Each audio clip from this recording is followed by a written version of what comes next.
इस प्रकार से रानी की बात सुनकर राजा को बेहद दुख हुआ।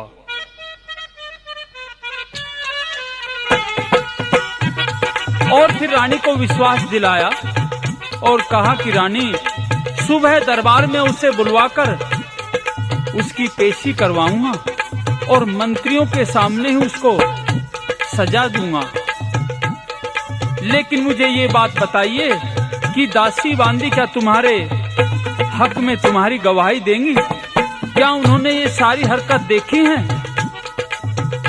तो रानी कहने लगी कि महाराज, आपको यदि मेरा विश्वास नहीं है तो अभी उनसे बुला करके पूछ लीजिए। तो राजा कहता है कि अब नहीं, दरबार में ही गवाही होगी। और इस प्रकार से अगले दिन राजा दरबार में रूप कंवर को बुला लेता है। उधर से रानी और दासी बांदी चली आई। रानी ने दासी बांदियों को लोभ लालच देकर के और उस पर दोष लगवा दिया। तो अब तो राजा रूप कंवर को देश निकाला दे देता है। इस प्रकार से सजा मिलने पर जब रूप कंवर चलने को तैयार हो जाता है तो पीछे पीछे छोटा भाई बसंत भी चल दिया। जल्लाद लेकर के जा रहे हैं रूप को। बसंत रोता रोता पीछे जा रहा है। दोनों भाई क्या कह रहे हैं?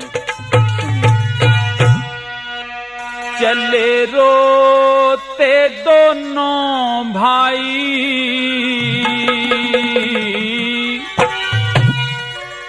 कौन सुने फरियाद जहां हो हकम अन्यायी हो।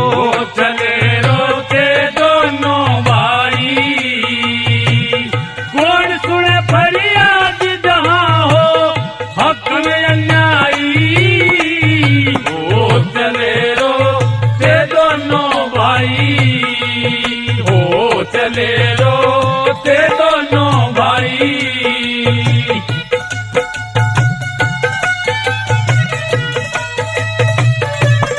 इस प्रकार से रूप और बसंत दोनों ने अपने राजकुमारों वाले वस्त्र उतार करके सभा में ही रख दिए और बहुत ही सादे कपड़ों में चलने को तैयार हो जाते हैं। कैसे भला?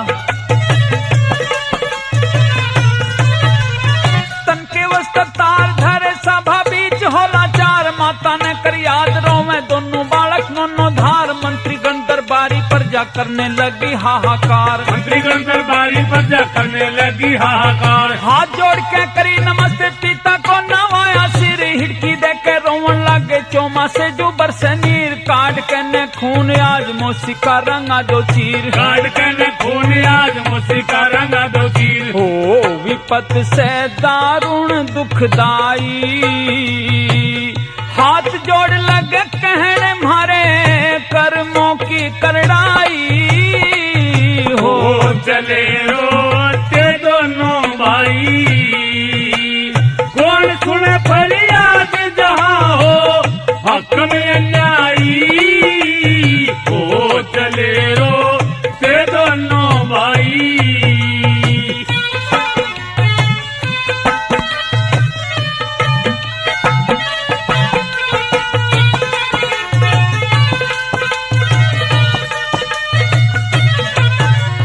पिताजी का हुक्म मन्ना कति नहीं करी देर। कौन है सनीपी मारे जो अकेले मारी मेरे। सारी प्रजा रोवन लगी दे दे के ने ऊंची टेर। सारी प्रजा रोवन लगी दे दे के ने ऊंची टेर। मोसी का कसूर नहीं करम की करड़ाई मारी। विस्की घूट प्याई नहीं बैरन हुई दाई मारी। चिता में जब चूना फेंक के मारी थी जमाई मारी। सीता में जब चूना फेंक के मारी थी जमाई मारी। ओ बता जी कह के गत पाई।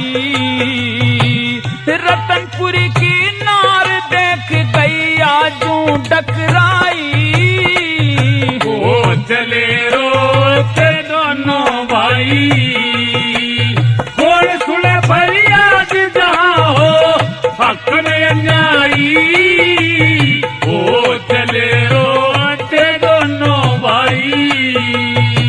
तो रूप कंवर कहता है सब लोगों से कि आज मैं उन बातों को याद दिलाता हूँ जो कि हमें बताई गई थी कि हमारी माता ने मरते समय हमारे पिताजी से ये वचन लिया था कि दूसरी शादी मत कराना। वो जानती थी इन बातों को, लेकिन मेरे पिता नहीं माने। क्या कहता है रूप?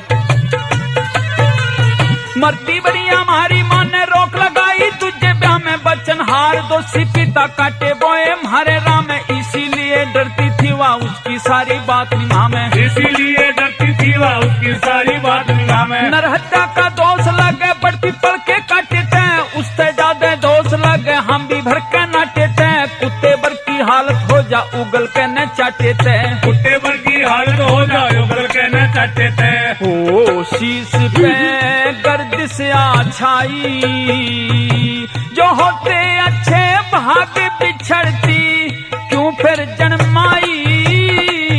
ओ चले रोते दोनों भाई, कौन सुने फरियाद जहाँ हो हक में न्यायी। ओ चले रोते दोनों भाई। इस प्रकार से रूप बसंत दोनों नगरी से बाहर हो लिए। तो रूप कंवर कहता है अपने छोटे भाई से कि बसंत तुम तो घर जाओ, ये मेरे सिर पर ही करड़ाई है, इसको मैं ही झेलूंगा, तुम जाकर के आराम से महलों में रहो। समझाता हुआ बसंत को क्या कहता है, लेकिन बसंत क्या जवाब देता है? जा भैया बसंत करिए पिताजी की अच्छी टहल, जोड़ा आज भी छड़ गया, कहाँ तक चलेगा गैल, इतने दिन के लिए लिखी बेमाता ने करनी सैर, इतने दिन के लिए लिखी बेमाता ने करनी सैर। वहाँ भला कैसो ये राजा काटे बाहर जालिए, सुबस नगर बस है तेरा अपनी प्रजा पालिए, राजा रानी सुखते रहियो घी के दीपक बालिए, राजा रानी सुखते रहियो घी के दीपक बालिए। हो करो कोई लाखों चतुराई, राम रत